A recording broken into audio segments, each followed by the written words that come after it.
Kusini mwa Tanzania, kwenye ardhi yenye historia ndefu ya mapambano, sanaa na mila zilizoathiriwa kwa vizazi, ndipo lilipo kabila la Wamakonde. Kwa wengi jina lao linafahamika kupitia vinyago vya kuchonga vilivyovuka mipaka ya Afrika na kutambulika duniani. Lakini nyuma ya sanaa hiyo kuna simulizi kubwa ya watu waliobeba utamaduni wao na kuendelea kuurithisha kizazi hadi kizazi. Wamakonde ni miongoni mwa makabila yenye utamaduni wa kipekee zaidi Afrika Mashariki. Kutoka kwenye ngoma zao za asili, mila za kijamii, hadi ustadi wao wa uchongaji wa vinyago, jamii hii imeendelea kubeba utambulisho wake kwa namna iliyowafanya kutambulika kimataifa. Vinyago vya Kimakonde havikuwa tu sanaa ya mapambo, bali vilibeba simulizi ya maisha, imani, familia na historia ya jamii yao.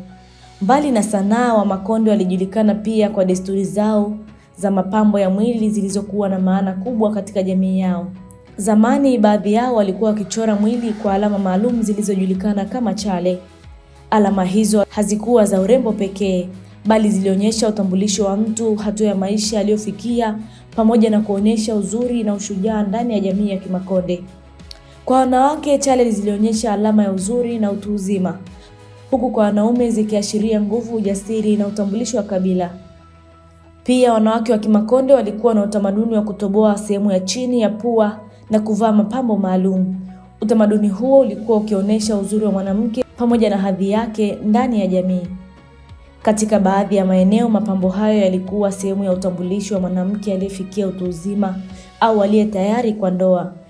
Mila hizi zilikuwa sehemu ya maisha ya kawaida kwa jamii hiyo na ziliheshimiwa kama sehemu ya urithi wa kitamaduni. Historia pia inaeleza kuwa Wamakonde walikuwa watu jasiri waliopinga utumwa kwa nguvu kubwa. Waliishi maeneo ya miinuko na msitu mikubwa kusini mwa Tanzania na Msumbiji, wakitumia mazingira hayo kujilinda dhidi ya wafanyabiashara wa watumwa waliokuwa wakivamia maeneo mbalimbali ya Afrika Mashariki. Katika maisha yao ya kijamii, familia na mila zilikuwa msingi mkubwa wa jamii ya Kimakonde.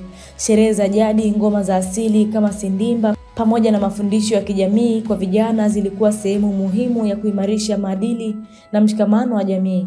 Leo hii dunia inaendelea kubadilika kwa kasi kubwa, lakini bado yapo makabila yanayoendelea kubeba historia na utamaduni wao kwa fahari. Kwa Wamakonde, mila, sanaa na desturi zao si tu kumbukumbu za zamani pekee, bali ni sehemu ya utambulisho wao unaoendelea kuishi kizazi hadi kizazi. Kutoka kwenye vinyago vyao vya kipekee, ngoma za asili, hadi alama walizokuwa wakichora kwenye miili yao, kila kitu kilibeba simulizi ya maisha, imani na mshikamano wa jamii yao. Na pengine hicho ndicho kinaufanya utamaduni wa Wamakonde kuwa tofauti zaidi. Uwezo wao wa kuendelea kuutunza urithi wao katikati ya dunia inayobadilika kila siku bila kupoteza utambulisho wao wa asili. Makala hii imesomwa na Holness Mbise, MD TV.